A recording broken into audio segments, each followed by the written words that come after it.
এই সারটি গাছের শিকড়ে দ্রুত পৌঁছায়, গাছের পুষ্টি গ্রহণের ক্ষমতা বাড়ায়। হ্যালো বন্ধুরা, স্বাগত জানাই আমাদের কীটনাশকের দোকানে।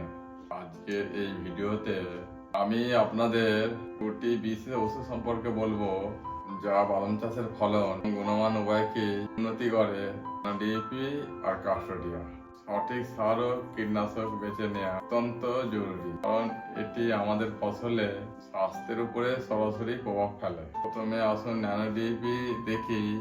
ন্যানো ডিএপি হলো একটি বিশেষ ধরনের ফসফরাস সার, যা খুব ছোট আকারে পার্টিকেল হিসাবে তৈরি। এই সারটি গাছের শিকড়ে দ্রুত পৌঁছায়, গাছের পুষ্টি গ্রহণের ক্ষমতা বাড়ায় এবং কম পরিমাণ সার ব্যবহার করলেও বেশি ফলন দেয়। বিশেষ করে বাদাম গাছের জন্য ফসফরাস খুব গুরুত্বপূর্ণ, কারণ এটি শিকড়ের বিকাশ, শক্তি সঞ্চয় আর ফুল ও ফলের গঠন সহজ করে তোলে।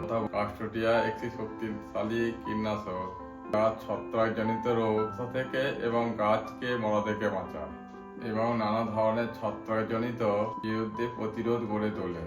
বিশেষ করে বাদাম গাছে ফুসকুড়ি ও শ্যাওলা বা নানা ধরনের ছত্রাকজনিত রোগ আক্রমণ রোধে কাস্টোডিয়া খুবই কার্যকরী। এটি গাছকে সুস্থ রাখে, রোগ প্রতিরোধ ক্ষমতা বাড়ায়, আর আপনি অনেক কম সময়ে ফলন ভালো ফলাতে পারেন।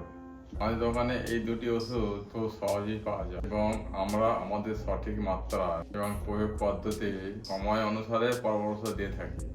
তাই যদি আপনাদের এই দুটি ওষুধ কোনটা দরকার হয়, তাহলে আমাদের দোকানের নাম্বারে যোগাযোগ করুন। আমরা খুব কম মূল্যে ভালো মানের ওষুধগুলি সরবরাহ করি, যাতে আপনাদের বাদাম চাষ ভালো এবং ফলনও ভালো। ধন্যবাদ, ভালো থাকুন, আবার দেখা হবে।